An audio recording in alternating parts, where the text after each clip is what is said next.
हाँ, जिसका कोई भी ना हो वो अनाथ। भैया बोले जिसका कोई ना हो वो अनाथ।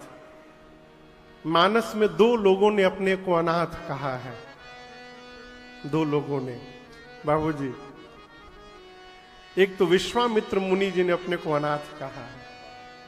और देखिए, अनाथ कहना अलग विषय है, अनाथ मानना अलग विषय है।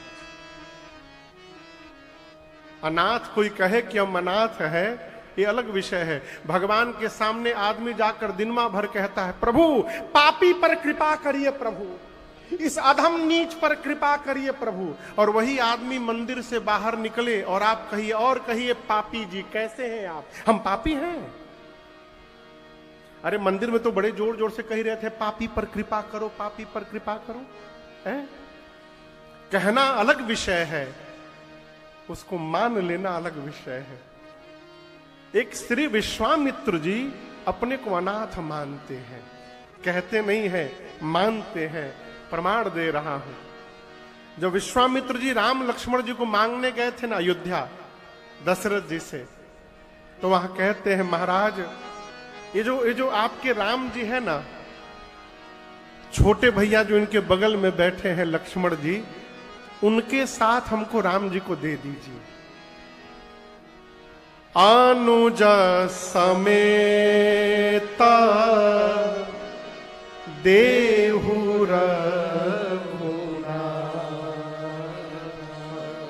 महाराज पूछे, आप मेरे राघव को क्यों मांग रहे हैं? बोले दो काम के लिए। पहला काम, निश्चर बध, मारीच और सुबाहु नाम के राक्षस मेरे यज्ञ को पूर्ण नहीं होने दे रहे हैं। मैं जब जब बक्सर में यज्ञ प्रारंभ करता हूं, ये राक्षस आकर मेरा यज्ञ विध्वंस कर देते हैं। पहला कारण, राम को लेकर जाऊंगा तो राम निशाचरों का वध करेंगे, निश्चर बध। दूसरा, मैं हो बसना था, आपके राम को प्राप्त करके ये अनाथ विश्वामित्र भी सनाथ हो जाएगा। मैं राम को प्राप्त करके सनाथ हो जाऊंगा। सनाथ हो जाऊंगा का क्या मतलब? अभी अनाथ हूं, अभी मैं अनाथ हूं। राम मिल जाएंगे तो सनाथ हो जाऊंगा। एक तो विश्वामित्र जी ने अपने को अनाथ कहा। भैया बोले जिसका कोई न हो वो अनाथ। दूसरा उदाहरण दे रहा हूं मानस में। मानस में एक पात्र है जिनका नाम है बाली। आप में से कौन कौन इनका नाम सुना है? बाली। बाली का नाम कौन कौन सुना है? आप लोग नहीं सुनी है बाली का? अच्छा, हम सुने हैं। बाली। बाली के भाई का क्या नाम? जोर से बोलिए। सुग्रीव। बाली ने सुग्रीव को बहुत सताया था। सुग्रीव का सब कुछ छीन लिया, और तो छोड़िए सुग्रीव की पत्नी को भी छीन लिया। सुग्रीव बाली के डर के मारे पहाड़ पे जाके बैठे थे। हनुमान जी महाराज राम जी को सुग्रीव के पास ले गए और सुग्रीव में और राम जी में मित्रता कराएं और बोले, हनुमान जी राम जी से, प्रभु अपने मित्र का उद्धार करिए सुग्रीव का। सुग्रीव सब बात बताया, प्रभु हमको बहुत मारा है बाली, मेरा सब कुछ छीन लिया है। इस पहाड़ पर आप सोच रहे होंगे मैं क्यों रहता हूं, यहां श्राप बस आवत नाही। उसको श्राप मिला है, इस पर्वत पर जैसे पांव रखेगा उसका सर फट जाएगा और वो मर जाएगा। इसलिए मैं यहां पहाड़ पे ऊपर बैठा रहता हूं। उसके बाद भी डर लगता कहीं ऊपरा से उड़ के ना आ जाए। भगवान बोले कोई बात नहीं, मैं अपने मित्र की सहायता करूंगा, बाली को मारूंगा। राम जी ने सुग्रीव को कहा, जाओ बाली को ललकारो और युद्ध करो। राम जी के कहने पर सुग्रीव गया बाली को ललकारने। दरवाजे पर खड़ा होकर लगा दहाड़ने, सुग्रीव निकल बाहर, अभी देखता हूं तुझे। बाली बोला, इतना दम कहां से आ गई?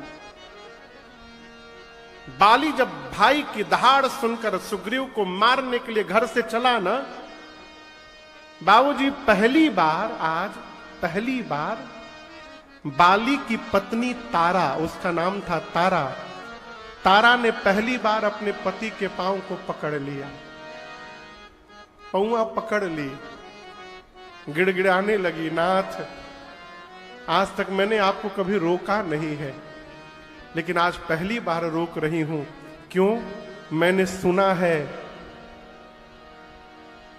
सुग्रीव जो दिन दो पुरुषों से मिला है वो दोनों इतने वीर हैं कि युद्ध में यदि काल भी आ जाए तो वो दोनों काल को भी हरा सकते हैं। कालहु जीत सकहि संग्रामा। इसलिए मैं आज से प्रार्थना करती हूं, यदि आप आज गए तो गए, यदि आज आप गए लड़ने न प्रभु घर से बाहर तो आप गए, फिर आप लौट के आएंगे नहीं। बाली ठहाका मार के हंसा, कहा डरपोक। हिंदी साहित्य का शब्द है भीरू, भीरू यानी डरपोक। कह बाली सुनु भीरु प्रिय समदर्शी रघुनाथ, जो कदाचि मोहि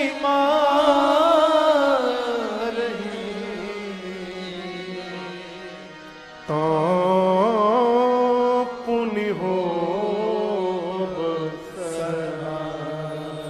बाली बोला, हे डरपोक, तू क्या जानती है? मैं राम को नहीं जानता हूं, राम समदर्शी हैं, वो मुझ में और सुग्रीव में कोई भेद नहीं करेंगे। और तू कह रही है मार देंगे मार देंगे, पगली इसी दिन का तो मैं इंतजार कर रहा था। यदि तेरी बात सत्य हो गई तो राम के हाथों मरने के बाद ये बाली अनाथ नहीं रहेगा, सनाथ होकर के मरेगा, मैं सनाथ हो जाऊंगा। तो पुनि हो बसनाथ। तो क्या बाली के जीवन में कोई है? नहीं, कोई नहीं है। बाली का बेटा है अंगद, बाली की पत्नी है, बाली का भाई है, पूरा परिवार है, उसका साम्राज्य है। तो प्रश्न है, सबके होने के बाद भी बाली अनाथ कैसे है? यदि सब है, परिवार है, तो बाली अनाथ कैसे है? ये परिभाषित करता है अनाथ कौन है। जिस मनुष्य का भगवान से कोई संबंध नहीं हो पाया, वो मनुष्य सबके होने के बाद भी अनाथ है। अब बतिया समझ में आ रहा है? यदि हमारा भगवान से कोई संबंध नहीं है तो हम अनाथ हैं। भले माई हो, बाप हो, पति हो, पत्नी हो, बेटा बेटी हो, यदि भगवान से संबंध नहीं बन पाया तो सबके होने के बाद भी हम अनाथ हैं। और राम जी की विशेषता क्या है? अनाथ पर कर प्रीति। भगवान अनाथ पर ही प्रेम करते हैं, इसलिए अपने को अनाथ मान लीजिएगा तो भगवान से संबंध बन जाएगा, हो भगवान की कृपा की वर्षा हो जाएगी। है? अनाथ मानिए, भगवान से संबंध बनते हम अनाथ से सनाथ हो जाएंगे। सुंदर सुजान कृपा निधान अनाथ पर कर प्रीति जो कौन है? सोए करामा अकामहित निर्वाण प्रद सम आन। राम जी ही जीवन में मुक्ति प्रदान करते हैं। और यह समझिएगा, राम जी आकर के हाथ पकड़ के मुक्ति नहीं दिलाएंगे। राम जी की कथा को सुनकर, राम जी के चरित्र को सुनकर, उस चरित्र को जो मनुष्य जीवन में धारण करने का स्वभाव बनेगा, उसके जीवन में अपने आप मुक्ति उसका वर्ण कर लेगी। मुक्ति मरने उड़ने के बाद नहीं आती है। समाज में आप देखते होंगे कोई आदमी मर जाए ना तो लोग कहते हैं चल अब फलाना मुक्त हो गई। आप लोगों को भोजपुरी समझ में आती है? नहीं आती है? आती है। हाथ उठाइए, किसको किसको आती है? तब ठीक है। हाँ, मरने के बाद कोनो मुक्ति नहीं होती है। मरने के बाद केवल एक काम होता है, तेरा ही। ठीक ना?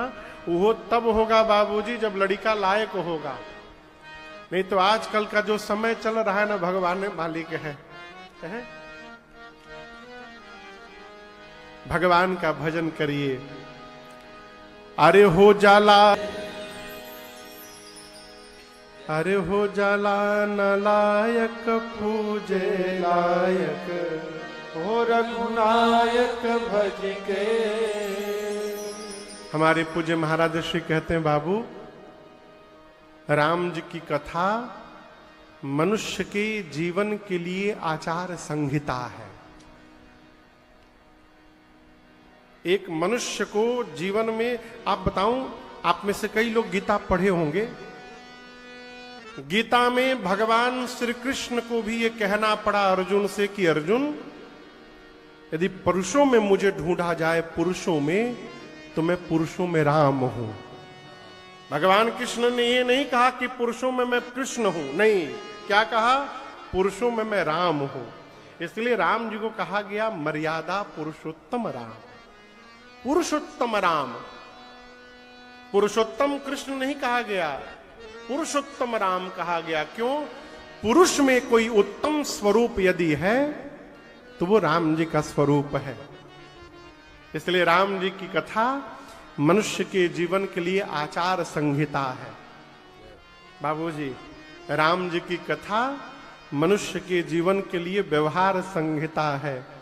और आचार, विचार और व्यवहार सध गया तो ये राम जी की कथा मनुष्य के लिए भव पार संहिता है, यही पार लगा देगी। गोस्वामी तुलसीदास जी महाराज श्री रामचरितमानस को एक सरोवर की उपमा देते हैं। सरोवर समझ रहे हैं? ढेर कठिन हिंदी बोल दिले बनी का। सरोवर मतलब तालाब। गोस्वामी जी मानस को तालाब की संज्ञा देते हैं। कहते हैं, जे गावहि यह चरित समारे, ते एहि ताल चतुर रखवारे। जो संभाल करके इस चरित्र को गाएगा वही इस सरोवर का चतुर रखवाला है। तो गोस्वामी जी मानस को, श्री रामचरित मानस को एक सरोवर की उपमा देते हैं। और आपको बताऊं, कभी आप सरोवर में जाइए तो आजकल तो सरोवर भगवान ने मालिक है, लेकिन पहले जो सरोवर हुआ करते थे उनके जल स्वच्छ और निर्मल होते थे। वहां लोग स्नान करते थे बाबूजी। तो सरोवर के चारों दिशाओं में घाट बने होते थे। यहां रामचरितमानस रूपी सरोवर पर भी चार दिशा में चार घाट बने हैं। और आपको बताऊं, हर घाट पर कथा गाने वाले एक कथावाचक बैठे हैं और उनके सामने एक दो श्रोता विराजमान हैं। हमारे सामने तो आज पहले दिन बहुत सारे हजारों में लोग यहां पर हैं, लेकिन यहां जितने कथावाचक हैं उनके सामने एक दो श्रोता ही बैठे हैं। तो रामचरितमानस का जो पहला सरोवर है, उस सरोवर, वो जो पहला घाट है सरोवर में, उस घाट का नाम है शरणागति घाट। क्या नाम है? शरणागति। ये घाट कहां पर है? तो काशी जी में ये घाट है। जहां 80 घाट है ना, वो मानस का प्रथम घाट है। काशी का 80 घाट। वहां कथावाचक बन करके स्वयं गोस्वामी तुलसीदास जी विराजमान हैं। बाबा बैठे हैं। आप में से कोई 80 घाट पर गया है काशी जी में? हम भी गए। काशी जो गया होगा दर्शन करने गया होगा। गंगा जी बहती हैं। उसी 80 घाट पर गोस्वामी जी कथा गाते हैं। मानस का पहला घाट है 80 घाट बाबूजी। तो कथावाचक तो गोस्वामी जी हो गए। श्रोता कौन है? तो श्रोता के रूप में गंगा जी बह रही हैं। साक्षात गंगा जी श्रोता हैं। आपको बताऊं, यहां कंचनडी में कथा चल रही है तो ऐसा न समझिएगा कि केवल आप ही लोग सुन रहे हैं। यहां की पूरी प्रकृति राम जी की कथा सुन रही है। जितने जीव जंतु पशु पक्षी हैं सब सुन रहे हैं। तो मानस के प्रथम घाट पर गोस्वामी तुलसीदास जी वक्ता हैं। श्रोता के रूप में गंगा जी बह रही हैं, संत समाज है, और गोस्वामी जी तो कह रहे हैं कि और कोई सुने चाहे ना सुने, मैं तो अपने आप को सुना रहा हूं। स्वांतः सुखाय तुलसी रघुनाथ गाथा। गोस्वामी जी घोषणा करते हैं, मैं अपने सुख के लिए गा रहा हूं।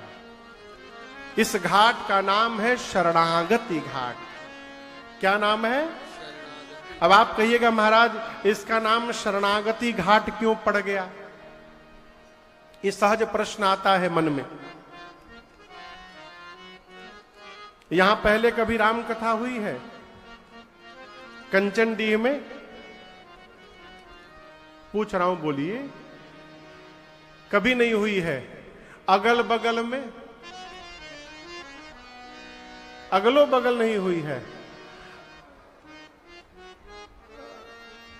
धनबाद अगल बगल में नहीं आता? अच्छा, दूर है। अच्छा, आसनसोल?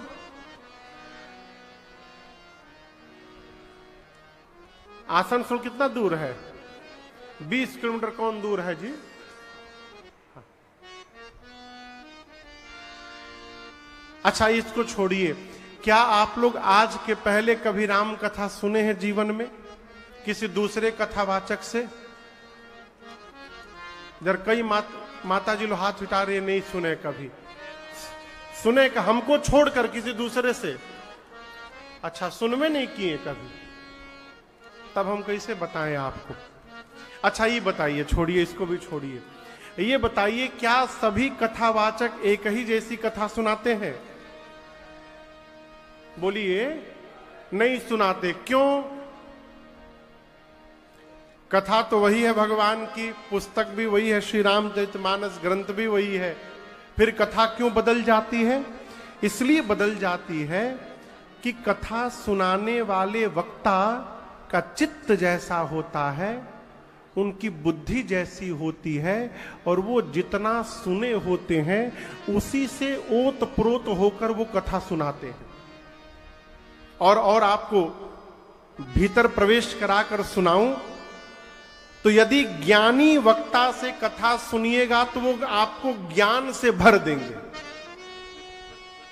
कर्मकांडी वक्ता से कथा सुनिएगा तो क्या करना चाहिए, क्या नहीं करना चाहिए, यही आपको बताएंगे। बैरागी महात्मा से कथा सुनिएगा तो आपके जीवन को वैराग्य से, विरक्ति से भर देंगे। प्रेमी वक्ता से कथा सुनिएगा तो भगवान के चरणों में प्रीत जागृत हो जाएगी। अर्थात कथा सुनाने वाला वक्ता जिस भाव का रहता है वो उसी भाव की कथा सुनाता है। गोस्वामी तुलसीदास जी महाराज शरणागति भाव के वक्ता हैं। शरणागति भाव का मतलब है शरीर जगत में लगा के रखिए और मन को जगदीश में लगा के रखिए, ये शरणागति भाव है। हाँ।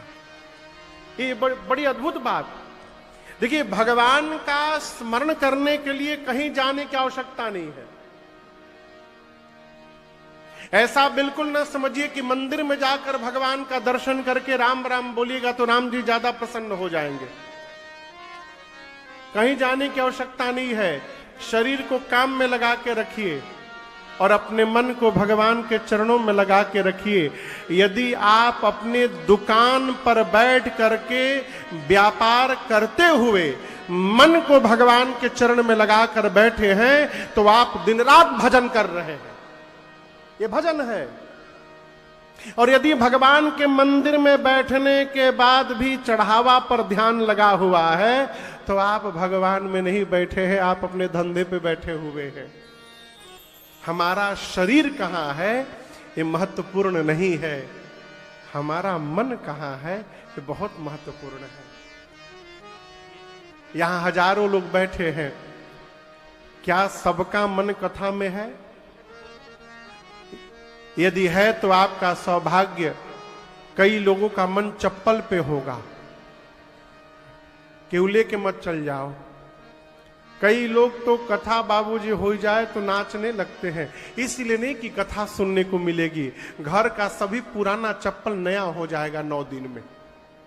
रोज एक पुरानका पहन के जा, नया उठा के ले आओ। हाँ, अरे इन लोग का भी चप्पल चोरी हो जाता है कथा में, और तो छोड़ी कहो कहा ओहू जा भया सही में। अब ला हम सोचे सब यही होता है। अभी हम लोग अप्रैल में गए थे कनाडा कथा करने, तो बोले हमारे कनाडा में चोरी हो गया।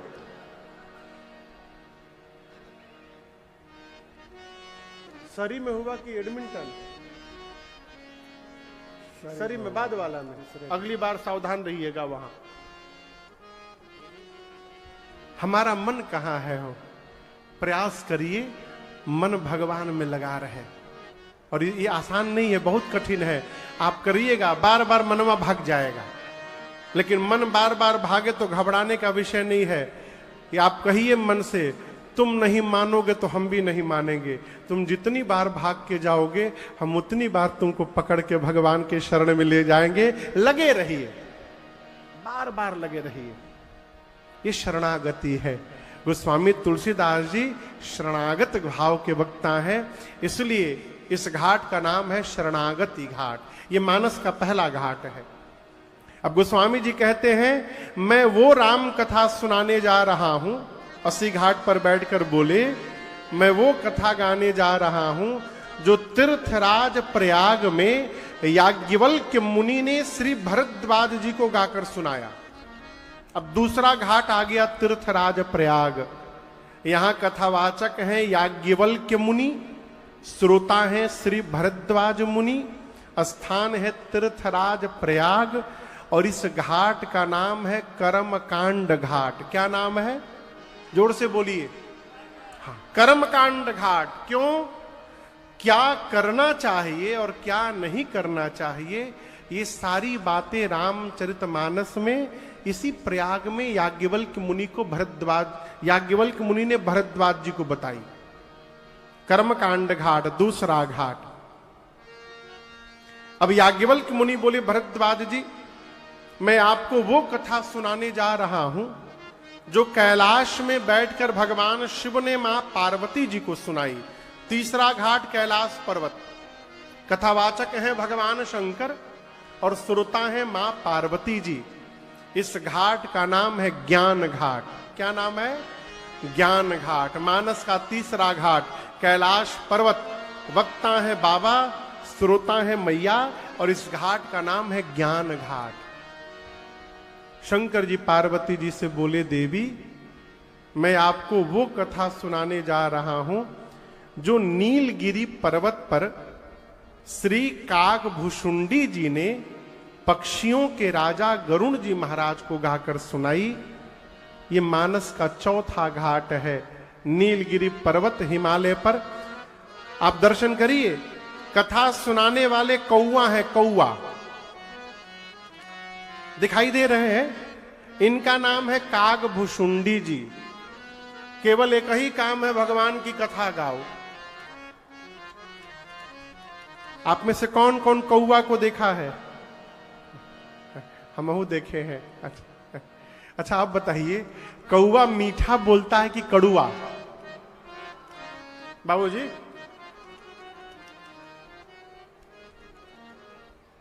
अयोध्या जी में मीठा बोलता है, इधर चिरकुंडा में, निरसा में, आपके घरवा पर जो बैठा था वो, बोलिए मीठा बोलता है कि कड़ुआ? कड़ुआ बोलता है। कोयल मीठा बोलती है, लेकिन कोई नहीं बोलता। अरे देखा कौआ बोलत है, तो ध्यान से सुना, लोग डंडा लेके दौड़ावत है, कौआ काव काव करत है। घरों में जो बहुत तेज बोलत है ना, का कौआ नहीं और काव काव कैले बड़ा। लेकिन आपको बताऊं, एक कौआ है जो मीठा बोलता है बाबूजी। कौन कौआ है? श्री काकभूषुंडी जी महाराज। मानस में लिखा है, कब? जब काकभुसुंडी जी कथा गाना प्रारंभ किए उसी समय गरुण जी चले आए। देखिए गरुण जी आए हैं। काकभुसुंडी जी व्यासपीठ से नीचे उतर गए और गरुण जी का जाकर स्वागत किए, दिव्य आसन पर बिठाएं और उनका पूजन किए और पूजा करके बोले, चौपाई दर्शन करिए। करी पूजा समित अनुरागा, करी पूजा समेत अनुरागा, करी पूजा समेत अनुरागा, करी पूजा समेत अनुरागा,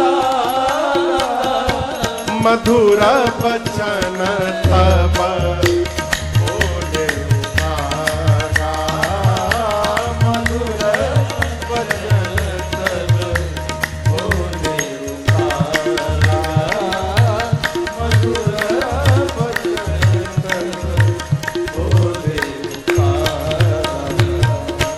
गोस्वामी जी कहते हैं काकभुसुंडी जी जो कौआ है गरुण जी का स्वागत किए, पूजा किए। करी पूजा समेत अनुरागा, कैसे पूजा किए भैया?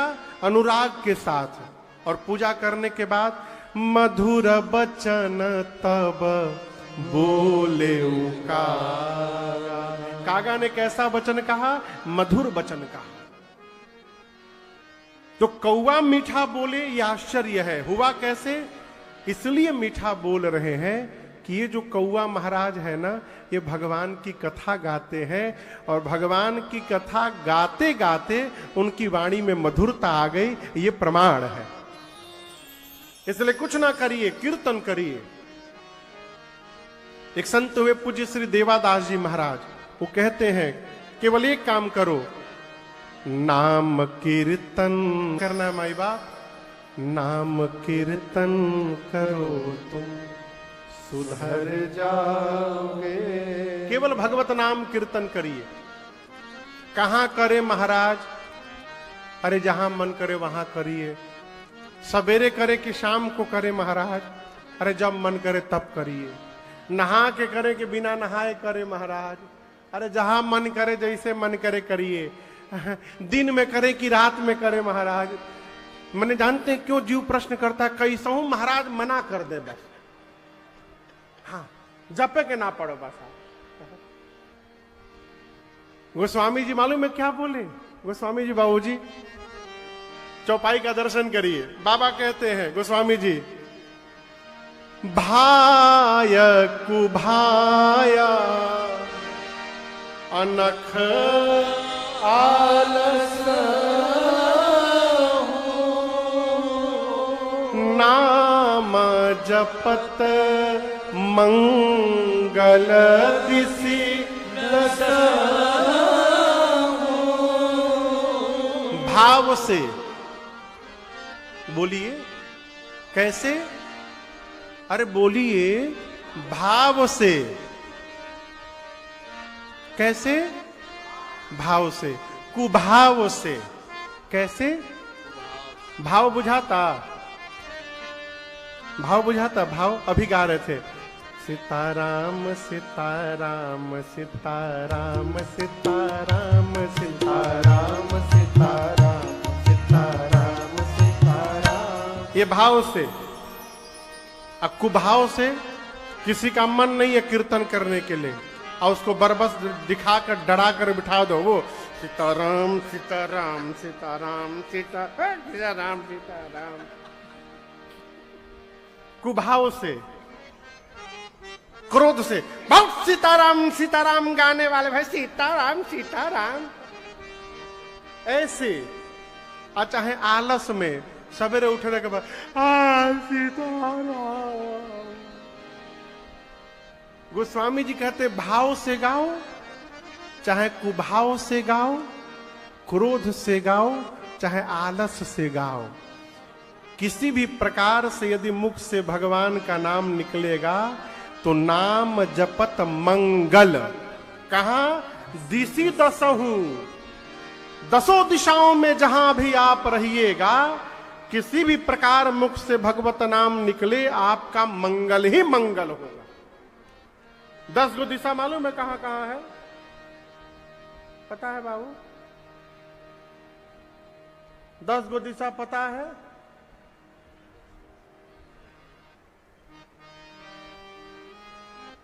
नहीं मालूम आप लोग को 10 गो दिशा? 8 गो चारों तरफ है, पूरब, पश्चिम, उत्तर और दक्षिण। महाराज तो चारे हुआ नहीं, उत्तर और पूरब के बीच में भी है ईशान कोण। उसी प्रकार पूरब और दक्षिण के बीच में है, दक्षिण पश्चिम के बीच में है, पश्चिम उत्तर के बीच में ईशान कोण, अग्नेय कोण, नैऋत्य कोण, वायव्य कोण। 4 ये, पूरब पश्चिम उत्तर दक्षिण, 4 ये। कितना हो गया? 8। जोर से बोलिए। 8। एक थे ऊपर, एक थे नीचे। कितना हो गया? 10। इसी को 10 दिशाएं कहते हैं। गोस्वामी जी कहते हैं 10 दिशाओं में जहां रहिए, पूरब पश्चिम उत्तर दक्षिण रहिए, चाहे कोना में रहिए, ऊपर हवाई जहाज में रहिए, तब न जाइएगा ऊपर, ऐसे कहां पहुंच जाइएगा। यदि आप हवाई जहाज में रहिए और चाहे नीचे कोयला के खदान में रहिए, हाँ, धनबाद में खदान है तब न नीचे जाइएगा। ऊपर रहिए चाहे नीचे रहिए, जहां भी रहिएगा, जैसे भी भगवत नाम का जप करिएगा, आपका जीवन में मंगल ही मंगल होने वाला है। ये भगवत नाम की महिमा। बाबूजी, एक जहाज उड़ रहा था, पूरा जहाज खचाखच भरा है। उस जहाज में एक महात्मा जी भी थे, माला बेचारे लेके जप रहे थे धीरे धीरे। तब तक पायलट ने भीतर से कॉकपिट से अनाउंस किया कि हमारा इंजन फेल हो गया है। अब इंजन फेल हो गया है, मेडे मेडे सुनाई पड़ जाए ना हो तो मेडे हो जाए। अब जैसे कहा इंजन फेल हो गया है, हम लोग बगल के एयरपोर्ट पे उतरने वाले हैं, सभी लोग अपना बेल्ट बांध लीजिए और देखिए जिंदा बचने की क्या होता है। उसी में एक जो महात्मा थे, वो जैसे सुने कि जहाज अब गिरने वाला है, खूब जोर जोर से सीताराम सीताराम सीताराम सीताराम लगे, सीताराम सीताराम कीर्तन करने। अगल बगल का आदमी पगला गया है, हम लोग मरने वाले, सीताराम सीताराम। महात्मा बोले कोई नहीं मरेगा, कीर्तन गाओ, सीताराम सीताराम। जहाज सकुशल उतर गया, जहाज सकुशल उतर गया। उतरने के बाद सभी लोग महात्मा से बोले, ये बताइए, हम लोग तो इतने डरे हुए थे और आप इतने मस्ती से सीताराम सीताराम कीर्तन करने लगे। बोले ये उपाय है मेरा बचने का। बोले वो कैसे? मैं जानबूझ के सीताराम सीताराम कीर्तन करने लगा। क्यों? यदि मर जाऊंगा तो मुख से सीताराम सीताराम निकलता रहेगा, और सीताराम सीताराम कहते यदि प्राण चल जाए तो भगवान को मुझे अपने धाम बुलाना पड़ेगा। अब मैं पापी आदमी हूं, मैंने ऐसा कोई काम किया नहीं कि मुझे भगवान का धाम मिले। भगवान सोचेंगे यदि सीताराम करते मर जाएगा तो इसको बुलाना पड़ेगा, इसलिए इसको बचा के रखो, मरने मत दो। इसलिए मैं कीर्तन करने लगा कि जहाज बच जाए, हम लोग जिंदा बच जाए।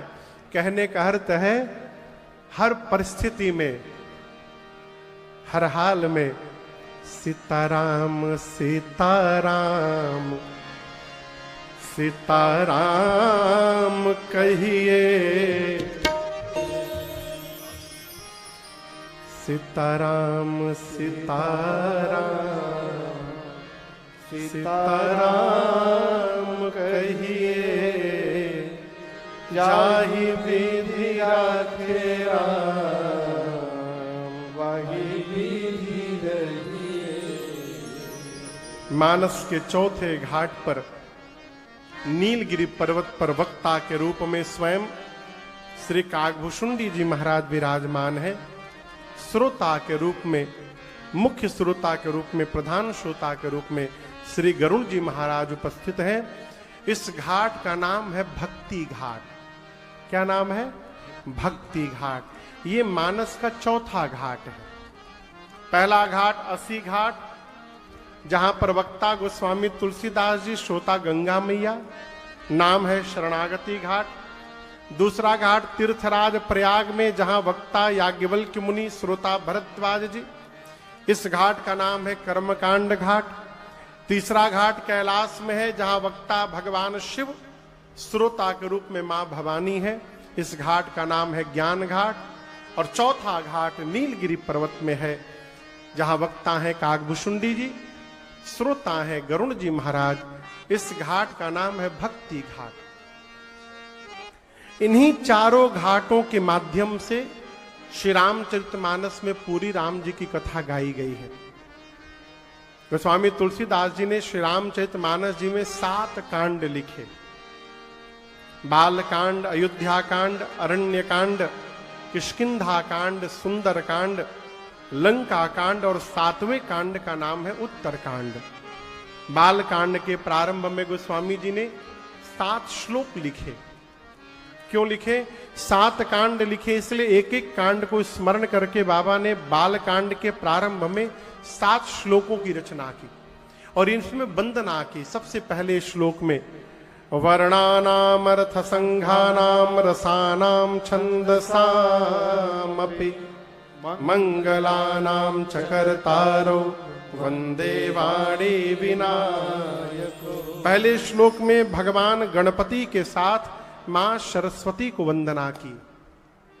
यहां बच्चे भी बैठे हैं। देखिए, बच्चों को बहुत देर तक पूजा नहीं करनी चाहिए। जब बच्चे 2 घंटा पूजा करेंगे तो पढ़ेंगे कब? बिना बैठे हैं।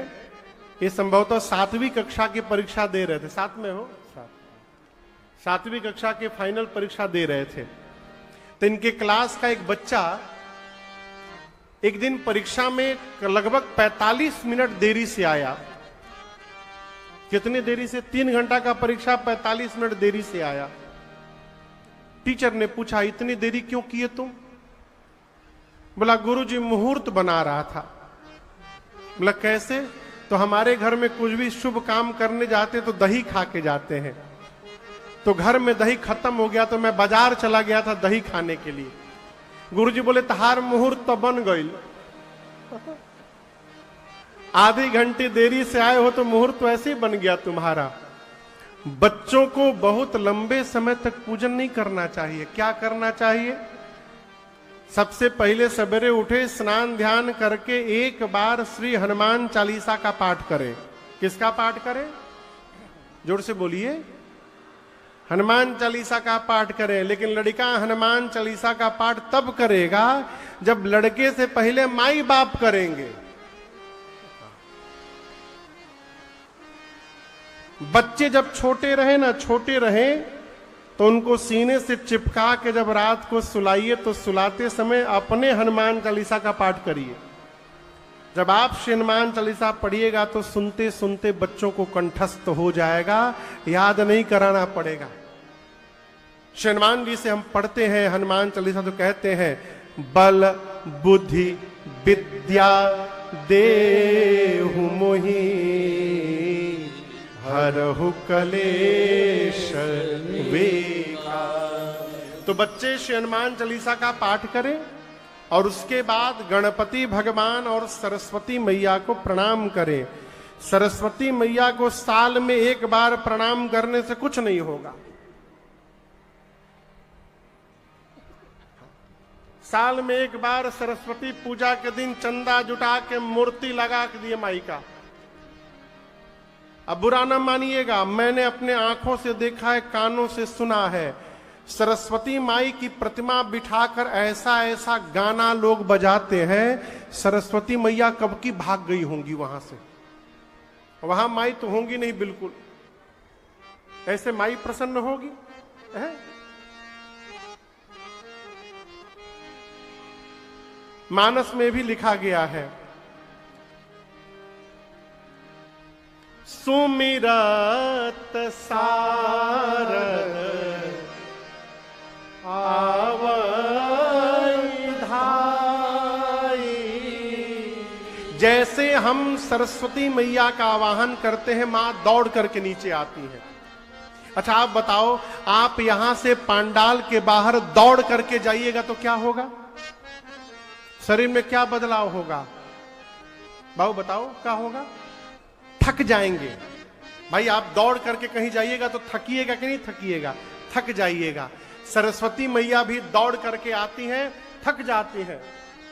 वो स्वामी जी कहते हैं, भगवान की कथा रूपी सरोवर में जब तक उनको स्नान नहीं कराया जाएगा, सरस्वती जी की थकान जाने वाली नहीं है। लेकिन यहां आने पर क्या होता है कि इन्हें प्राकृत जन गुण गाना, सिर धुन गिरा करत पछताना। यहां पर सरस्वती जी आती हैं दौड़कर कि जाऊंगी तो भगवत चर्चा सुनने को मिलेगी। और जैसे यहां आई, भगवत चर्चा छोड़िए, हम जगत की चर्चा शुरू कर देते हैं। सरस्वती जी सिर पीटते पीटते वापस जाती है। तो केवल साल में एक दिन सरस्वती जी की पूजा करने से कुछ नहीं होगा। नित्य मां की वंदना करिए, नित्य मां को प्रणाम करिए, गणपति भगवान को प्रणाम करिए, उनका एक श्लोक याद करके सुना दीजिए, सरस्वती जी का एक श्लोक याद करके सुना दीजिए, और एक बार श्री हनुमान चालीसा का पाठ करिए। इतना कर देने से ही बच्चों की पूजा पूरी हो गई। इसके बाद उनकी पढ़ाई ही उनके जीवन की असली पूजा है। कर्म प्रधान विश्व करी राखा। तो गोस्वामी जी ने पहले श्लोक में गणपति भगवान और सरस्वती जी को वंदन किया। दूसरे श्लोक में बालकांड के भवानी शंकरौ वंदे श्रद्धा विश्वास रूपिणो याभ्याम विना न पश्यन्ते सिद्ध स्वान्तः स्थमेश्वरम। दूसरे श्लोक में मां पार्वती और भगवान शिव को वंदन किया। क्यों? पार्वती जी श्रद्धा है और शंकर जी विश्वास है। अभी आपसे कह रहा था, जब तक श्रद्धा नहीं होगी भगवत कथा समझ में नहीं आएगी। गोस्वामी जी श्रद्धा रूपी मां भवानी और विश्वास रूपी भगवान शिव को वंदन करते हैं। तीसरे श्लोक में भगवान शिव को गुरु रूप में वंदन करते हैं। चौथे श्लोक में वाल्मीकि ऋषि और हनुमान जी को वंदन करते हैं। पांचवें श्लोक में मां जानकी को वंदन करते हैं। छठे श्लोक में रघुनाथ जी को वंदन करते हैं। और अंतिम श्लोक में गोस्वामी जी कहते हैं कि मैंने श्री रामचरितमानस की रचना कैसे की। बाबा कहते हैं, नाना पुराण निगमागम सम्मतम यद रामायणे निगदितम क्वचिदन्यतो स्वान्तः सुखाय तुलसी रघुनाथ गाथा भाषा निबंध मति मंजुल मातनो। और एक बात, यहां बच्चे लोग बैठे हैं, युवा वर्ग के लोग भी बैठे हैं। जीवन में क्रेडिट को हिंदी में क्या बोलते हैं? वो क्रेडिट देना को क्या बोलते हैं? श्रेय देना। श्रेय देना। श्रेय, हाँ शुद्ध शब्द है श्रेय देना। जीवन में श्रेय देने का स्वभाव बनाइएगा। इसका क्या मतलब? यदि किसी व्यक्ति की बात सुन करके आप समाज में कह रहे हैं तो कहने के पहले ये कहने का स्वभाव बनाइए कि अमुक व्यक्ति के मुख से मैंने ये बात सुनी थी, आपको सुना रहा हूं। ये भजन है। होता क्या है, दूसरे के लिखे हुए गीत को लोग चुरा करके अपना नाम लगा के गा जाते हैं। हम बहुत पहले एक भजन गाते थे, अब उसका बदला हुआ वर्जन गाते हम लोग। जिनकी चर्चा, हाँ क्या पहले क्या गाते? आया सखी, पहले गाते थे, अरे कोई आया सखी फुलवरिया में, जिनकी चर्चा है पूरे नगरिया में। भुला गए हम लोग भी भुला गए उस गीत को।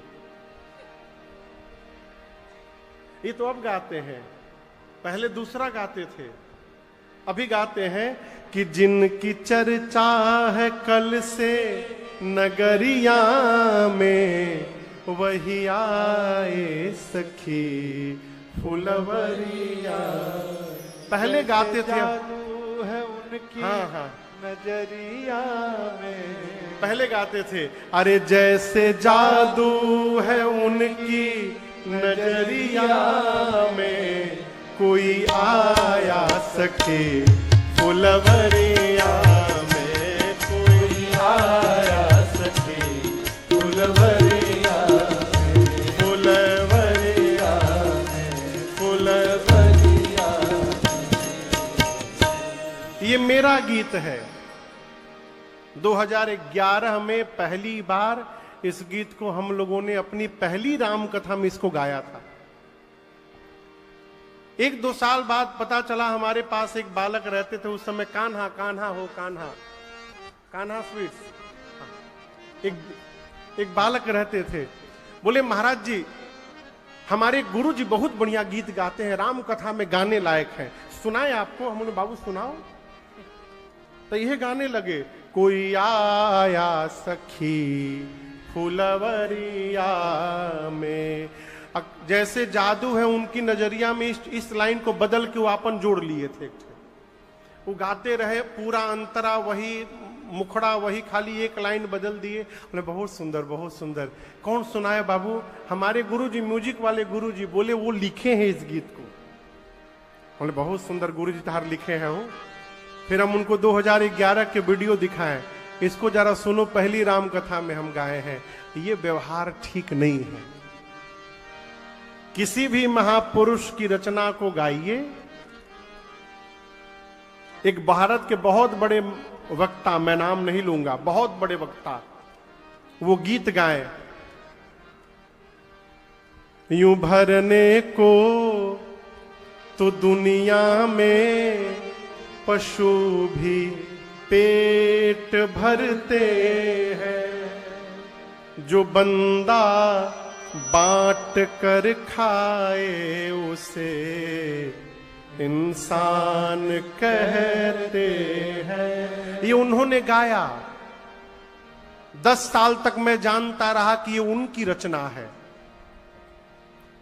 परंतु जब प्रातः स्मरणीय परम पूज्य श्री पथिक जी महाराज की किताब पथिकोद्गार मुझे प्राप्त हुई और उसको जब पढ़ना शुरू किया तो उसी के भीतर ये भजन था और उसमें लिखा था, यूं भरने को तो दुनिया में पशु भी पेट भरते हैं, पथिक जो बांट कर खाए उसे इंसान कहते हैं। अब वो बहुत बड़े वक्ता क्या किए, पथिक जी का नमुए खा गए। पथिक जो बांट कर खाए उसे इंसान कहते हैं, इसको बदल दिए, जो बंदा बांट कर खाए उसे इंसान कहते हैं। जब मैं पढ़ा तो मैं तो एकदम कांपने लगा, इतना बड़ा अपराध। ये जीवन में भूल कर भी न करिएगा। किसी के द्वारा सुनी हुई बात उसके नाम को लेकर बताना चाहिए। मैं क्यों कह रहा हूं, श्री रामचरित मानस के रचयिता पूज्यपाद गोस्वामी तुलसीदास जी महाराज इस बात की घोषणा करते हैं कि मैंने इस ग्रंथ को कैसे लिखा है। नाना पुराण निगमागम सम्मतम यद रामायणे निगदितम क्वचिदन्यतो। गोस्वामी जी कहते हैं नाना पुराण, 18 पुराण से, 4 वेद से, निगम आगम 6 शास्त्र से और इनके अलावा जितने रामायण मैंने सुनी है, इन सभी ग्रंथों के सार तत्व को निकाल करके और मैंने श्री रामचरितमानस में रखा हुआ है। इस श्लोक का अर्थ है कि आप केवल घर में रामचरितमानस को पढ़ने का स्वभाव बना लें तो 4 वेद, 18 पुराण, 6 शास्त्र, सभी ग्रंथों को पढ़ने का फल केवल और केवल रामचरितमानस पढ़ने से प्राप्त हो जाएगा। इसमें लेश मात्र भी संशय और शंका नहीं है। इसलिए स्वभाव बनाइए, 1 घंटा 2 घंटा नहीं, 5 मिनट पढ़िए। 5 मिनट भी समय नहीं है तो 1 चौपाई पढ़िए। अभी हम किसी के घर गए थे भारत में कि भारत के बाहर की घटना मुझे स्मरण नहीं है, उनकी बात मुझे बड़ी अच्छी लगी। बोले महाराज हमारे डाइनिंग घर जहां डाइनिंग टेबल है वहां एक स्थान बना के रामचरितमानस रखा हुआ है, और मेरे घर के नियम है किसी को भी भोजन करने जाना है वो उसको तब तक भोजन की थाली नहीं मिलेगी जब तक वो जाकर मानस जी को खोलकर एक दोहा पूरा ना पढ़ ले। आप भी थे साथ में? एक दोहा जब वो पढ़ते हैं तब जाकर टेबल पर बैठते हैं, उनको भोजन मिलता है। जहां से मन करे पढ़िए। इसलिए स्वभाव बनाइए, मानस जी को लाल कपड़ा में बांधकर आरती उतारने से कुछ होने वाला नहीं है, उनको खोल करके पढ़ने से उद्धार होगा। तो आज प्रथम सत्र में हमने और आपने श्री रामचरितमानस की रचना कैसे हुई, इसमें कितने घाट हैं, कौन वक्ता है, किस घाट का क्या स्वरूप है, इन सभी प्रसंगों पर चर्चा की। आज की कथा को यही विराम देते हैं। कल की कथा 4:30 बजे राघव जी के साथ अपने राम जी आएंगे। 4 बजे से भजन प्रारंभ होगा। आप लोग भी 4 बजे तक आइए।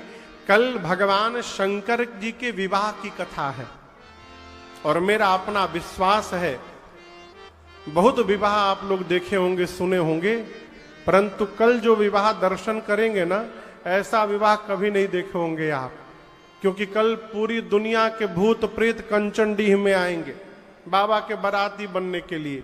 तो कल शंकर जी के विवाह में हम और आप मिलते हैं। तब तक के लिए हरे रामा।